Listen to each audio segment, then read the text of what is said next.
My friend's parents are blaming me for her self-exit and are banning me from her funeral, but they don't know the real reason that drove her over the edge is the ex-boyfriend standing by their side. Rosie and I grew up together since kindergarten in a conservative area, and she has pretty conservative parents. Rosie was very introverted when I met her. It took weeks for her to talk to me at a normal volume. In contrast, I was a very loud and outspoken child, and over the years, it rubbed off on her. Her parents are very nice people and have never said it to my face, but I know they thought, and probably still think, that I'm a bad influence on her. We were in the same school until we were around 14, when she moved away and we lost contact for a while. Neither of us had smartphones back then. We would email every month or so, but she had very limited computer time as well. When we were 18, we got into the same college and reconnected, although we didn't see each other often because her studies were very demanding. We weren't as close as before, but we still talked a couple of times a month. I still considered her an important friend. 2 years ago, she got her first boyfriend, Darius, and it was obvious she had never been happier. I had never met him in person but had only heard good things from her. Her family knew about him and approved of their relationship. But around 2 months ago, she found out that he had been secretly filming their intimate activities and posting them on several adult websites. He did not censor her face, and he had amassed a not insignificant number of followers from these videos. She was mortified and heartbroken but didn't want any of their mutual friends to know, for fear that people in real life could potentially search for and see those videos. Since their social circles were very intertwined, she had no one to confide in, and I was one of the few people who knew. She stressed that her parents could not find out. They were under the assumption that both she and Darius were Christians and were saving themselves for marriage, and if they did, they would likely cut her off financially. Her mutual friends with Darius did not know what happened, just that she dumped him and it didn't work out. She was very depressed and suicidal afterward, and having dealt with depression and suicidal thoughts myself, I took her out almost daily to check on her and to give her someone to vent to. Her other friends noticed she was down, but she attributed it to dealing with the breakup and the stress of impending exams. I don't know what the exams are called in English, but it's something like the bar exam for lawyers. It's a big deal. The day she died, I went to pick her up from her dorm for dinner, but she didn't answer her phone or the door. She lived in a single room. I don't want to go into the details, but I was the one who found her. She didn't even leave a note. I had to call her parents and tell them about it. When they came, her mom started shouting that I was a bad influence, that I gave her depression, and implied that I drove her to unalive herself. I heard through the grapevine that Darius told her parents they were only on a break and were working things out, and he has been comforting her parents and helping organize her funeral/memorial. I am disgusted. I want to tell her parents, but I don't want to tarnish Rosie's memory. I also don't think her parents will believe me. I am not invited to her funeral, and I am wondering if I should go anyway. I want to see her one last time, but I'm afraid I might cause a scene if I go. I also haven't cried once since the incident. I think I may still be in shock. I am waiting for the grief to hit me, but it still hasn't yet. I feel like I'm supposed to be traumatized, but all I feel is numb.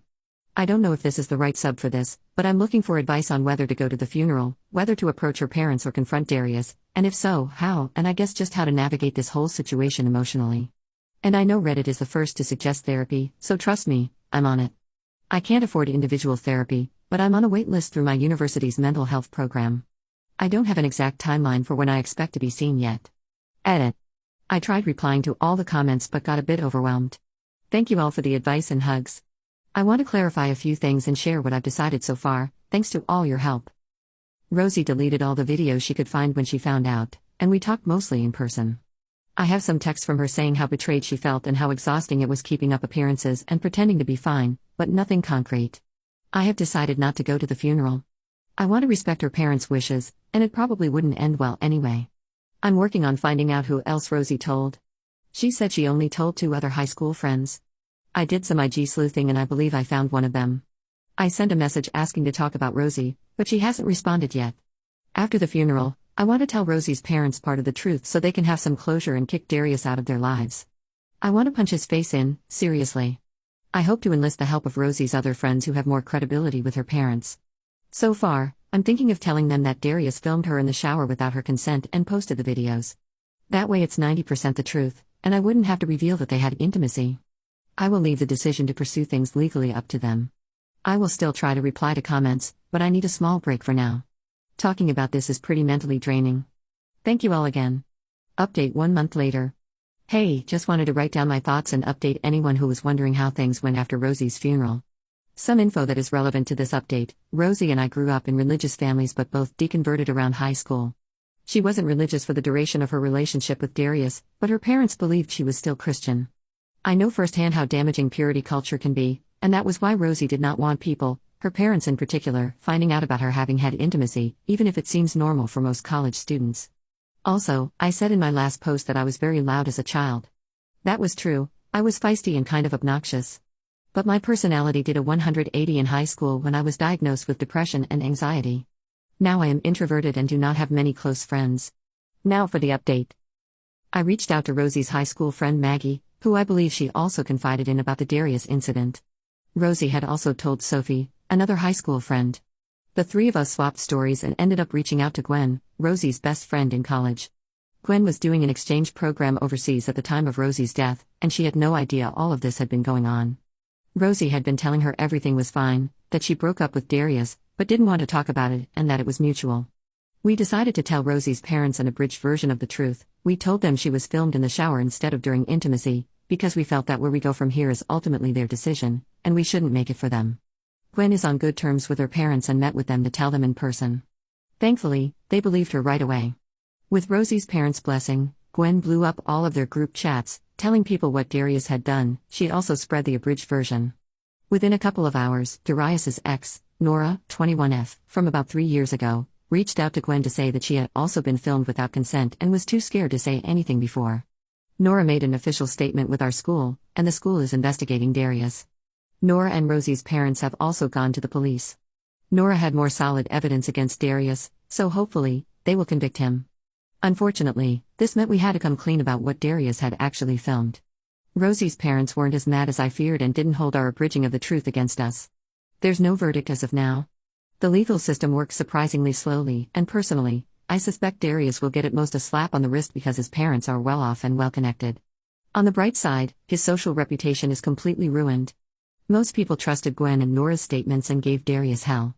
He took a leave of absence from the school, and he will likely have to go to college overseas if he ever wants to graduate, because everyone in their major knows about it now. Some alumni from their field even caught wind and got involved. It's really very chaotic. I've asked Gwen not to involve me in any of this, besides giving the police any evidence I have and maybe being called a witness, of course, because my mental health has taken a huge hit from all of this, and I don't have the energy to keep up with all the details. I have asked her to give me any significant updates, though. Personally, I'm doing as well as one can after all this. Which is to say I'm struggling but hanging in there, and depressed but not suicidal. Thank you for all your condolences in the last post. A few short personal updates from me. Rosie's parents, after Gwen told them, they reached out to me and asked to apologize in person. I didn't want to see them, so we agreed to a phone call instead.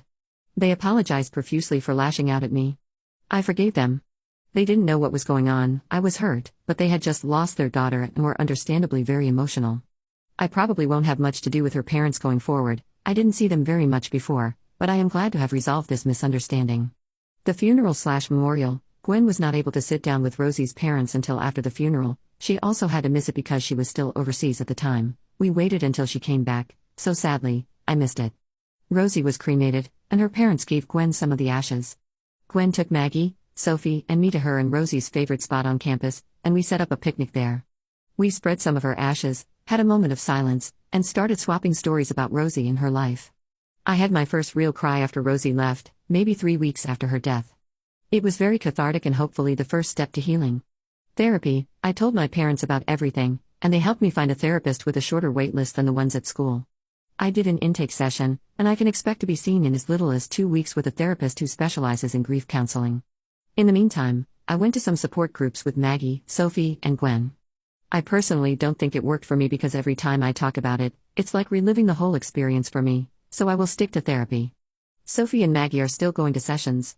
What's next? My semester is almost over, so I'm trying to tough it out until then. I've told professors in my department about Rosie, they've heard about what happened, and they've been really kind and given me extensions on most of the work I missed. I'm not sure if I will be going back to school next semester or if I'll take a break to recover mentally from all this. Maggie, Sophie, Gwen, and I have bonded over the shared trauma. Rosie had a pretty consistent taste in friends, lol. We will be keeping in touch and leaning on each other. That's about it from me. Thank you if you've read this far. Typing this out helped.